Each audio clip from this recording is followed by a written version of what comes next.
شرور أنفسنا ومن سيئات أعمالنا من يهده الله فلا مضل له ومن يضلله فلا هادي له ونشهد أن سيدنا وسندنا وحبيبنا محمدا عبده ورسوله أما بعد فأعوذ بالله من الشيطان الرجيم بسم الله الرحمن الرحيم واتقوا الله الذي تساءلون به والأرحام إن الله كان عليكم رقيبا وقد قال النبي صلى الله عليه وسلم يا نساء المسلمات لا تحقرن جارة لجارتها ولو فرس نشات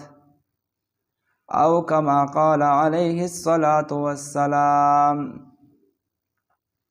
اللهم صل وسلم دائما أبدا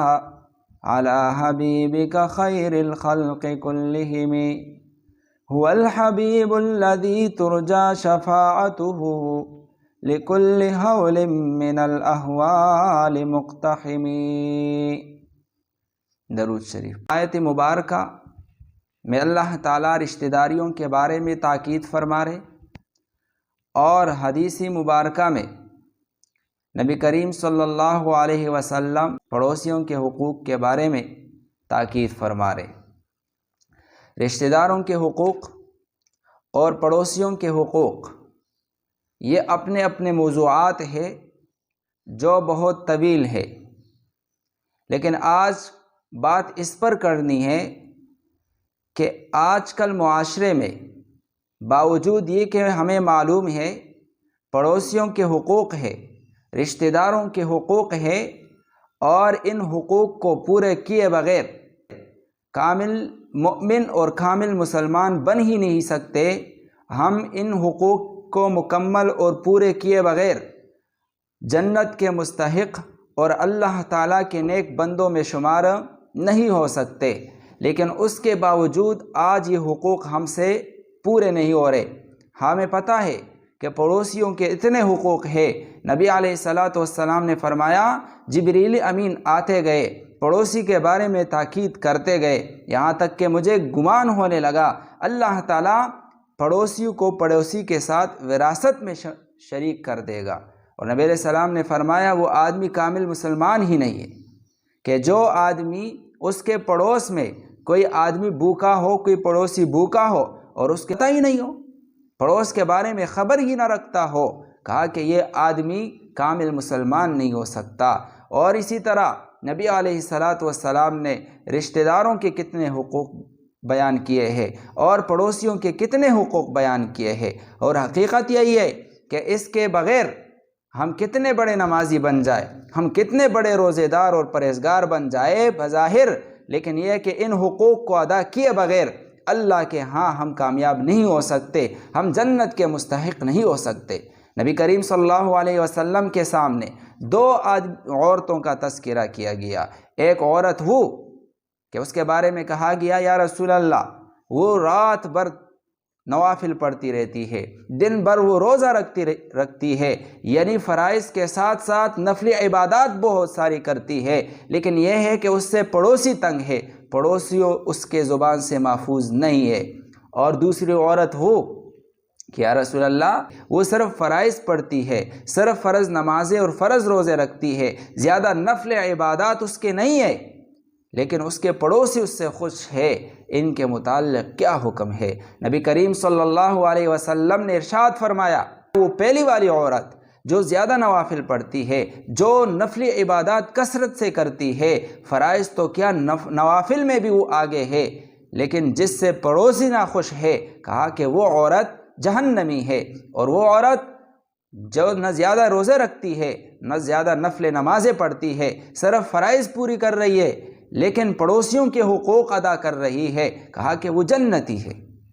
تو اس سے ہم اندازہ لگا سکتے ہیں کہ ان حقوق کا کتنی اہمیت ہے۔ آج ہم کہتے ہیں ہم نے ایک دو نمازیں پڑھ لی، بس میں اللہ کا ولی بن گیا، میں نے 2 روزے رکھ لیے، میں نے چند حج کیے، چند عبادات کیے، میں بڑا پرہیزگار اور جنتی بن گیا۔ لیکن حقیقت یہ ہے کہ جب تک ہم یہ حقوق کو پورا نہیں کریں گے اس وقت تک ہم کامل مسلمان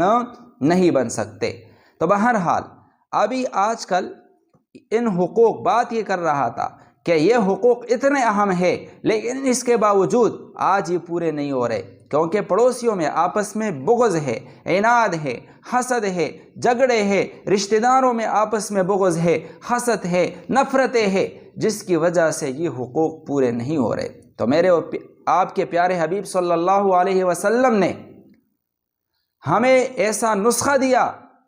کہا کہ ایک نسخہ بتاتا ہوں، اس پر عمل کر لو، تمہاری یہ نفرت محبتوں میں تبدیل ہو جائے گی، تمہاری یہ رنجشیں سارے دور ہو جائے گی، تم سارے آپس میں بھائی بھائی بن جاؤ گے، سارے ایک دوسرے کو حقوق کو پورا کرنے والے بن جاؤ گے۔ ظاہر بات ہے کہ جب نفرتیں ختم ہوگی، بغض اور حسد ختم ہوگا، محبت آئے گی، تو حقوق انسان خود بخود ادا کرنے لگ جائے گا۔ اور وہ نسخہ نبوی کیا ہے؟ وہ نسخہ نبوی نبی علیہ الصلوۃ والسلام نے فرمایا تحادو تحابو، لوگوں آپس میں ہدیہ دیا کرو، اس سے تمہاری محبت بڑھے گی، تمہاری محبت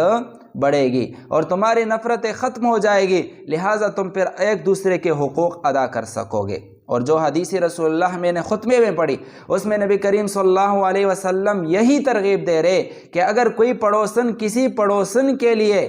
ادنا سا تحفہ بھی بھیجے، ہدیہ بھیجے، تو دوسری پڑوسن بھی اس کے تحفے کی قدر کرے، تاکہ دونوں میں محبت بڑھے اور پڑوس کے آپس میں حقوق کی ادائیگی میں یہ معاون ثابت ہو۔ تو بہرحال نبی علیہ الصلوۃ والسلام نے محبتوں کے پیدا کرنے کا جو نسخہ بتایا ہے وہ کیا ہے؟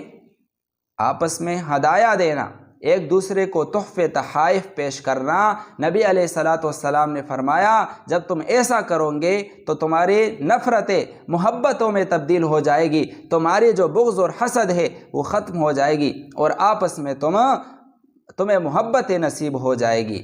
لیکن آج یہی تحفے تحائف، اس کا رواج ہمارے معاشرے میں ہے۔ آج یہی تحفے تحائف ہم ایک دوسرے کو دیتے ہیں، پڑوسی بھی دیتے ہیں، رشتہ دار بھی دیتے ہیں، لیکن اس کے باوجود ہم دیکھتے ہیں کہ یہ تحفے تحائف کارگر نہیں ہو رہے۔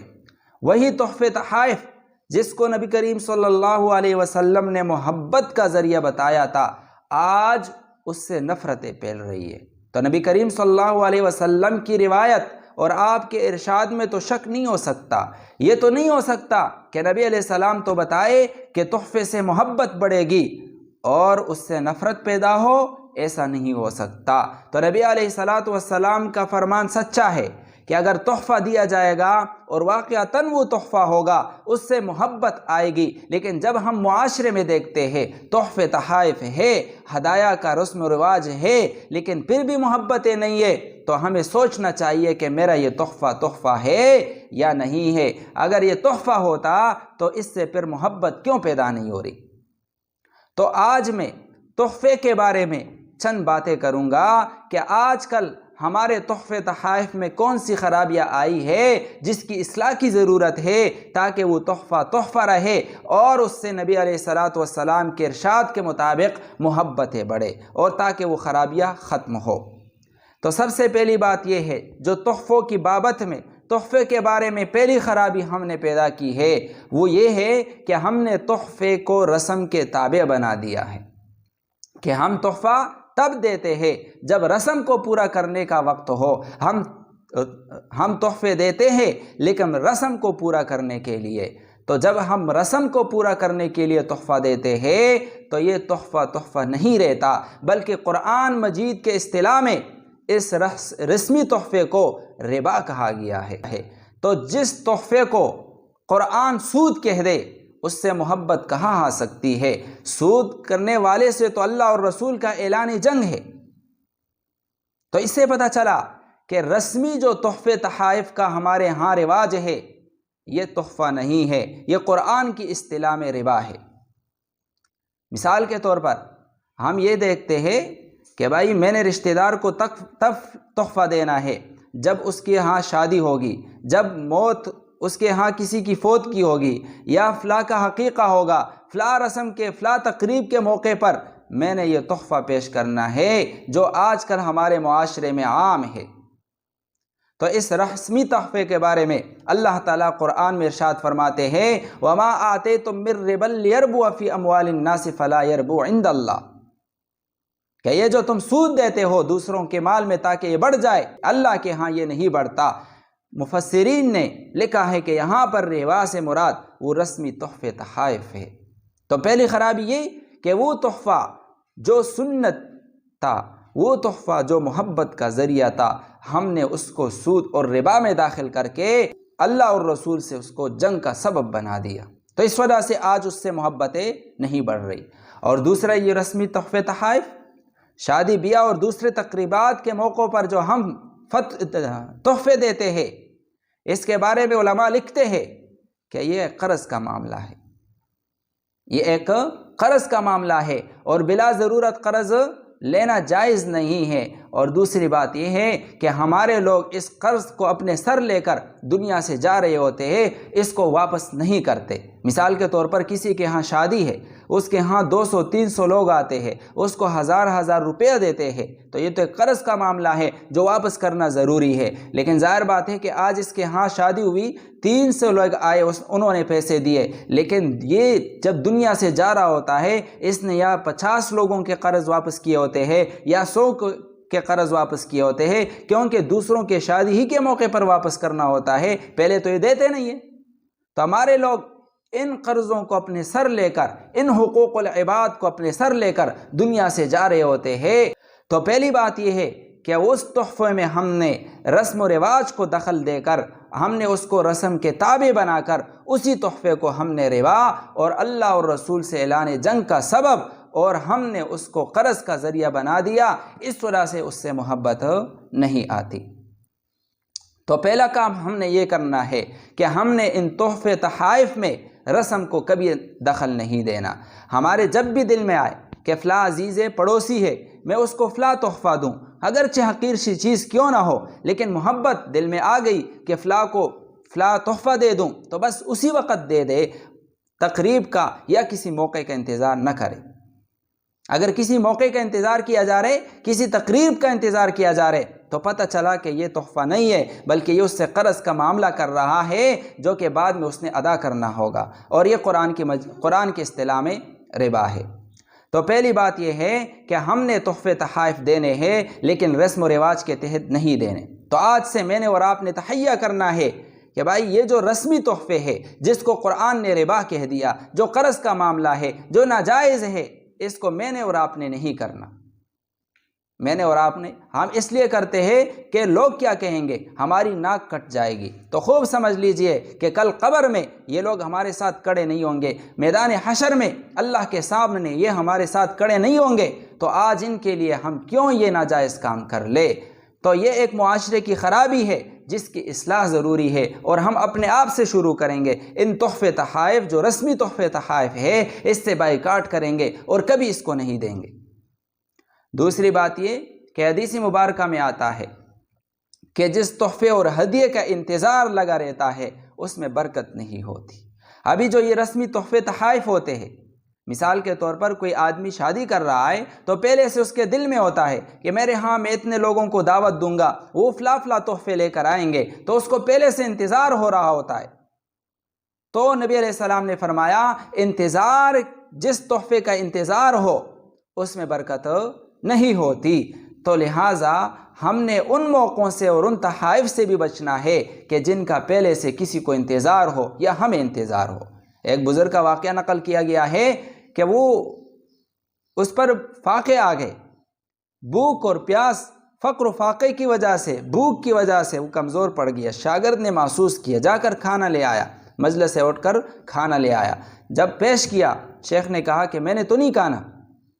وہ واپس لے گیا اور تھوڑی دیر بعد پھر لے کر آ گیا تو شیخ نے کھا لیا۔ تو اس نے کہا شاگرد سے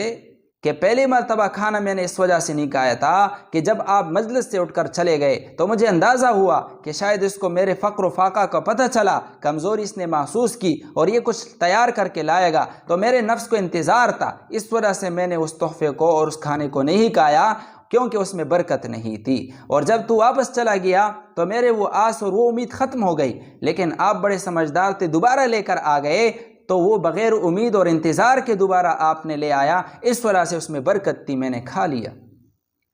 تو لہٰذا ہم نے تحفے تحائف ان موقعوں پر دینے ہیں اور ان موقعوں پر قبول کرنے ہیں جو برکت والے ہو، جہاں پر انتظار نہ ہو، اور رسمی